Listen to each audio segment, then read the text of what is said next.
Let me just start the stress and stress management point. First of all, I would like to say that if people are feel the stress as they can no longer have the complete control over what happens in their life. कि भाई being an individual, हमारी life में thousands of things are happening and majority of it are not in our control. कि भाई वो हमारे control में नहीं होती है एंड बिकॉज ऑफ दैट क्या होता है people are coming under the stress मैं जैसा चाहता था मैं जैसा पर्टिकुलर को एक्सपेक्ट करता था वैसे हमेशा नहीं होता है the things are not in my control ये चलिए कि फॉर एग्जाम्पल चलिए अभी मैं घर से कॉलेज के लिए निकल रहा था और बाइक में पंचर हो गया then once again I will feel the stress कि भाई मैं ऑन टाइम पहुंच पाऊंगा नहीं पहुंच पाऊंगा फिर ऑटो करके पहुंच गया वहां पे फिर वहां पे जाके देखा कि यार मेरा लैपटॉप चालू नहीं हो रहा है once again I will feel the stress कि यार लेक्चर लैपटॉप चालू नहीं होगा तो मैं कैसे लेक्चर लूंगा पीपीटी कैसे दिखाऊंगा then what we can other say कि भाई वहां पे चलो कॉलेज में पहुंच गए कॉलेज में लाइट चली गई once again I will feel कि यस अभी मैं कैसे लेक्चर्स लूंगा कैसे पढ़ाएंगे देन और क्या हो सकता है बीइंग अ स्टूडेंट क्या हो सकता है कि भाई घर से आप आ रहे थे आपका एक्टिवा बिगड़ गया उठने में सुबह लेट हो गया देन लेट हो गया सर, मिस हो ओके और क्या हो सकता है जो आपके कंट्रोल में नहीं है पर्टिकुलर टीचर ही नहीं आए आप लोग कॉलेज में आके बैठ गए थे बट वो दिन पे टीचर नहीं आए once again it is not in your control आपने पूरा प्रिपेयर किया था एग्जाम के अंदर गए बट एग्जाम के अंदर जो आपने पढ़ा था वो सिलेबस में से ही नहीं आया कोई और सिलेबस में से सिलेबस के बाहर का क्वेश्चन आ गया once again you can say it is not in your control same way कि भाई एग्जाम के अंदर क्लासरूम के अंदर कौन सा सुपरवाइजर्स आने वाला है वो आपके कंट्रोल में नहीं है सो एज एंड व्हेन के भाई कोई टफ बंदा आ जाता है जो आपको हिलने भी नहीं देता है तो you will feel the stress exam के टाइम पे आपको पढ़ने को नहीं मिला तो once again you will feel the stress तो in simple words we can say कि भाई हमारी लाइफ में बहुत सारी चीजें होती रहती है कि जो हमारे कंट्रोल में नहीं है same way at the work place कि भाई वर्क प्लेस पे भी being a employees there are the so many things which are happening but which is not in my control कि भाई मेरे कंट्रोल में नहीं है बॉस ने बोल दिया कि भाई सेल्स करना है बट कस्टमर्स कन्विंस नहीं हो पा रहे हैं मेरे पास उतना रिसोर्सेस नहीं है कि जिसके जरिए मैं कस्टमर्स के साथ पहुंच सकूं कि भाई मुझे घर पे जल्दी जाना था और उस दिन बॉस ने मेरे को और काम दे दिया so there are the so many things which are happening in our life and which is not in our control और उसके कारण क्या होता है कि भाई हम हमेशा स्ट्रेस फील करते हैं और हमारी जो मॉडर्न लाइफ है वो इतनी हेक्टिक बन गई है इतनी शेड्यूलिंग बन गई है कि जिसके कारण क्या हो रहा है कि भाई हम हमेशा स्ट्रेस फील करते हैं कि भाई हम हमेशा फील करते हैं कि भाई मेरे पास टाइम कम है मुझे और काम करना है यहाँ पे जाना है वहां पे जाना है इसको मिलना है उसको मिलना है but we can not able to perform each and every task each and every role so because of that we are feeling the stress in our life चलिए तो सिंपल वर्ड्स में समझ लेते हैं सबसे पहले कि स्ट्रेस क्या होता है और उसके बाद हम डेफिनेशंस देखते हैं तो in simple words we can say the stress is a tension or pressures which a particular person is feeling in a one particular situations which requires us to be used to be adaptive or even to adopt the new coping skills कि भाई एक situations है कि जिसके अंदर आप क्या feel कर रहे हो स्ट्रेस फील कर रहे हो एक मेंटल प्रेशर्स फील कर रहे हो कि भाई क्या हो रहा है फॉर एग्जांपल यहाँ पे एग्जांपल दो कि भाई बीइंग अ एम्प्लॉय चलो कि भाई कोई टीचर्स है जिसने कभी भी ये टीम के ऊपर नहीं पढ़ाया है और suddenly because of this lockdown suddenly उसको ये सॉफ्टवेयर के ऊपर पढ़ाने को बोला गया तो अभी एज्यूम करो कि भाई कोई सीनियर टीचर्स है उसको कंप्यूटर नहीं आता है and suddenly now college says कि भाई आपको अभी ये पर्टिकुलर सॉफ्टवेयर के ऊपर पढ़ाना है, तो डेफिनेटली वो जो बंदा है वो स्ट्रेस में आने वाला है। क्यों? तो कि भाई उसको पता नहीं है कि भाई वो चीज को कैसे यूज करना है। Yes, continue. So now in that particular situations that particular persons do not have a skills कि भाई ये चीज को कैसे यूज करना है, मैं ये कर पाऊंगा कि नहीं कर पाऊंगा, मेरे को आएगा कि नहीं आएगा। So because of that particular person is going to feel the stress कि भाई यस अभी मेरा क्या होगा, मैं कर पाऊंगा कि नहीं कर पाऊंगा। Same way for example at the particular bank का भी एक एग्जांपल पहले हमने लिया था कि फॉर एग्जांपल बैंक कि भाई बैंक के अंदर पहले टाइपराइटर पे काम होता था, सडनली अभी कंप्यूटर आ गया। So now people will feel the tensions कि yes I can able to do this और नॉट कि भाई मैं ये कर पाऊंगा कि नहीं कर पाऊंगा, मेरे को ये आएगा कि नहीं आएगा। तो कोई भी एक सिचुएशंस है कि जो आपको फोर्स करेगी, वो सिचुएशंस के अंदर आपको कुछ नया करना पड़ेगा, आपको कुछ डिफरेंट करना पड़ेगा। तो डेफिनेटली बिकॉज ऑफ दैट अब स्ट्रेस में आने वाले हो कि भाई आप यहाँ से अहमदाबाद जा रहे थे, आपने सोचा था कि मैं मेरी कार लेके जाऊंगा, बट रास्ते में आपकी कार बिगड़ गई, रास्ते में आपकी कार का पंचर हो गया। So now because of that कि भाई आपने जो सोचा था उस हिसाब से थिंग्स नहीं हो रही है। So now because of that now you need to be adaptive कि भाई आपको कुछ एडॉप्ट करना पड़ेगा, अभी आपको कुछ चेंज करना पड़ेगा। So now in that particular situations once again you will feel the stress कि भाई अभी क्या होगा, कैसे करूंगा, मेरे को इतने टाइम पे पहुंचना था, अभी नहीं पहुंच पाऊंगा, पंचर हो गया है, मैं कैसे पंचर करूंगा, मेरे को स्टेपनी टायर फिट करना आएगा नहीं आएगा, समथिंग लाइक दैट। तो in that particular situations people are going to feel the stress कि भाई आपको क्या हो रहा है, कोई एक सिचुएशंस है जो आपके कंट्रोल में नहीं है, वो सिचुएशंस आपको बोल रही है कि यस चलिए आपको नया पर्टिकुलर चीज सीखना पड़ेगा, आपको यूज टू होना पड़ेगा, और even you need to think something new.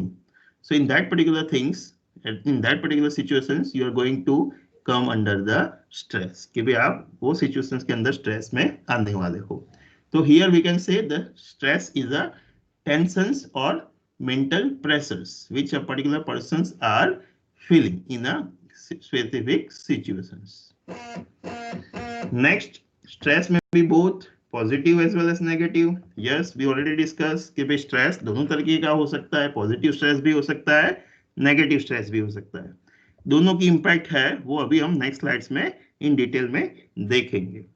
चलिए, now important one. अब individual's perception play a key role in interpreting the how stressful the situations are. कि कोई भी एक पर्टिकुलर पर्सन है वो चीज को, वो सिचुएशंस को कैसे परसीव्ड करता है, the way of looking the things that makes a difference whether he or she is going to come under the stress or not.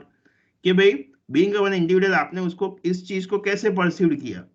वो थिंग्स आपके परसेप्शन को और वो चीज आपके स्ट्रेस लेवल को इन्फ्लुएंस करने वाली है। चलिए, एग्जाम के अंदर, in exam if you just observe then some of the students are found difficulties कि भाई जैसे ही उनके हाथ में क्वेश्चंस पेपर आएगा वो बंदा स्ट्रेस में आ जाएगा कि भाई वो पूरा उसका बॉडी जो होगी, आप उसको बॉडी ऑब्जर्व करोगे तो वो बंदा आपके उसके बॉडी एनालिसिस से ही आपको पता चल जाएगा कि भाई वो बंदा स्ट्रेस में है। कि भाई just by reading the question paper some of the students come under the stress, जबकि आप some of the students आप ऑब्जर्व करोगे तो शांति से फ्रीली बैठे होंगे, आराम से पेपर लिखते होंगे, कोई भी क्वेश्चंस है तो आराम से वो बंदा लिखता होगा। तो यहाँ पे डिफरेंस क्या करता है, परसेप्शंस कि भाई उसने वो सिचुएशंस को कैसे परसीव किया, उसके लिए वो स्ट्रेस लेवल कितना है, दैट मेक्स अ डिफरेंस कि भाई यस कि भाई वो बंदा हाईली स्ट्रेस में आ जाएगा कि नहीं आ जाएगा, उसके ऊपर उसकी क्या इम्पैक्ट आने वाली है। तो आप वो चीज को कैसे परसीव करते हो वो चीज आपके लिए इंपॉर्टेंट है। According to our book what is stress? तो stress is a general term which is applied to the pressures people feel in their life. So in simple we can express like it is a pressures which people are feeling in their life. कि भाई जो pressures आप feel कर रहे हो उसे हम कहते हैं stress. And stress is your mind and body's response or reactions to the real or imagined threats, event or change. कि भाई stress जो है वो क्या दिखाता है कि भाई आपकी बॉडी और आपका माइंड कैसे रिस्पॉन्ड करने वाला है. कोई भी इवेंट हो रही है, कोई भी चीज आपके सामने हो रही है,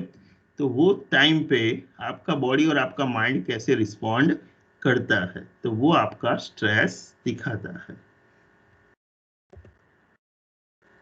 चलिए, now for the understanding the stress we need to understand कि भाई हर एक जगह पे, हर एक सिचुएशंस पे there are the certain demands and there are the certain constraints because of which you are going to come under the stress. कि अभी आप जो रोल प्ले कर रहे हो या कोई पर्टिकुलर पोस्ट के ऊपर हो, उसकी कुछ डिमांड्स होंगी. So now something which is desirable by the particular post, by the particular role in a particular situations, that is called demands. कि भाई अगर आप एक मैनेजर हो तो मैनेजर्स का डिमांड होगी कि भाई एज ए मैनेजर उसको क्या करना है, तो this are the various task which he और शी नीड टू परफॉर्म. तो as a role, as a post, as a situations, हर एक चीज की स्पेसिफिक डिमांड्स होती है कि भाई आपको ये चीज करनी है.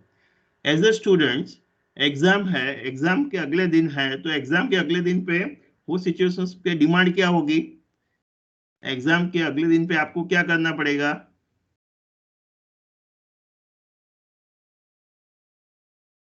Preparations, yes, revise. कि एग्जाम के अगले दिन पे आप क्या करोगे कि भाई आप वहां पे डिमांड क्या है वो सिचुएशंस की कि भाई मेरे को पढ़ना है, कल मेरा सो एंड सो सब्जेक्ट का पेपर है, तो मेरे को आज मिनिमम इतने घंटे पढ़ने हैं. आपने प्लान किया होगा, डिसाइड किया होगा कि यस कि भाई मैं ये चीजों को पढ़ने वाला हूँ, मैं ऐसा ऐसा रिवाइज करने वाला हूँ, मेरे पास इतना मटेरियल्स है, वो मैं सुबह में ये करूंगा, आफ्टरनून में ये करूंगा, शाम को ये करूंगा, और अर्ली मॉर्निंग में जाते समय ये सारा मैं एक बार फिर से ऑब्जर्व करके जाने वाला हूँ. So in that particular this is the demand कि भाई ये आपकी डिमांड दिखा रही है कि भाई वो सिचुएशंस के अंदर आपको ऐसा ऐसा करना है. But at the same time there are the constraint कि भाई कंस्ट्रेंट्स क्या है कि the things which are going to prevent you, stopping you from performing that particular task. कि भाई बीइंग अ मैनेजर आपको जो रोल दिया गया है, तो रोल में आपको जो काम करना है उस टाइम पे कुछ ना कुछ चीजें ऐसी होगी जो आपको रोकेगी काम करने से. तो जो चीज आपको रोकती है काम करने से उसे कहते हैं कंस्ट्रेंट्स. कि भाई आप मैनेजर के रूप में काम करने के लिए बैठ गए, आपको आपके सीनियर ने बोला था, आपके बॉस ने बोला था कि भाई ये आपको 3 फाइल्स आज कंप्लीट करनी है, बट पूरे दिन पे क्या हुआ, this is important task which I need to do, but क्या हो गया, there are the certain urgent task. आप टाइम मैनेजमेंट में ये शायद पढ़ के आए होंगे, इंपॉर्टेंट टास्क, अर्जेंट टास्क, कि भाई अर्जेंट टास्क बहुत सारे आ गए एंड बिकॉज ऑफ दैट पूरे दिन पे मैंने अर्जेंट टास्क पे ही निकाल दिया, और at the end of the day क्या हुआ, मेरा जो इंपॉर्टेंट काम था वो रह गया और अर्जेंट के ऊपर ही मैंने फोकस कर दिया. कि भाई अर्जेंट से में क्या था, तो कि भाई दो एम्प्लॉयज के बीच में झगड़ा हो गया, वर्क प्लेस पे किसी का एक्सीडेंट हो गया, तो उसको हॉस्पिटल लेके जाना पड़ा, तो ये सब कुछ अर्जेंट है. अर्जेंट में कोई फॉर एग्जांपल कोई सर्टेनली कोई क्लाइंट आ गया, तो उसके साथ आपका पूरा दिन चला गया, किसी का फोन आ गया, तो फोन के ऊपर आपकी लंबी डिस्कशंस हो गई, तो उसके कारण आपका टाइम चला गया. तो it's a constraints which is not in your control, and once again it is stopping you from doing the particular task, and because of that at the end of the day you are going to come under the stress. Same way as a student कि भाई students के रूप में आपकी exam है, तो situations की demand थी कि भाई आपको पढ़ना है, सारी चीजों को रिवाइज करना है, बट क्या हुआ ऑन दैट पर्टिकुलर डे, अगले दिन पे क्या हुआ कि भाई आपके घर पे मेहमान आ गए, तो once again it's a constraint कि भाई अभी आपको पढ़ना मिलेगा नहीं मिलेगा. आपके जो भाई है कि भाई, तो छोटा भाई है, तो वो अभी टीवी चालू करके बैठ गया है, तो वो आपको पढ़ने नहीं देता है, once again it's a constraints कि भाई अभी आपका मोबाइल है, व्हाट्सएप ग्रुप है, उसके ऊपर मैसेजेस आ रहा है, तो इट्स अ कंस्ट्रेंट्स कि जो आपको पढ़ने से रोक रहा है. So they all are the constraints कि भाई बिकॉज ऑफ दैट क्या होगा आपका ध्यान पढ़ने की जगह पे वो चीज के ऊपर जाएगा कि भाई अभी सो एंड सो मेरा फ्रेंड आ गया तो उसके साथ मैं बातचीत करने के लिए बैठ गया, तो once again it's a constraints कि जो मेरे को काम करने से रोकेगा। तो हर एक सिचुएशंस के अंदर there are the certain demands, there are the certain constraints, so both of them are going to play various things together कि भाई सिचुएशंस की रोल की डिमांड्स भी होगी और कंस्ट्रेंट्स भी होगा, दोनों चीज साइमल्टेनियसली होती होगी। And because of that at the end आपका काम अगर नहीं होता है तो आप स्ट्रेस में आने वाले हो। अगर आप अच्छी तरह से पढ़ नहीं पाए तो डेफिनेटली दूसरे दिन पे आपको स्ट्रेस आने वाला है कि यस कि भाई मैंने अच्छी तरह से पढ़ाई नहीं किया है, तो अभी क्या होगा, मेरा एग्जाम में मेरे को आएगा कि नहीं आएगा, मैंने जो पढ़ के आया हूँ वही क्वेश्चंस एग्जाम में पूछेंगे कि नहीं पूछेंगे। So that kind of stress will be there in your mind before the examinations.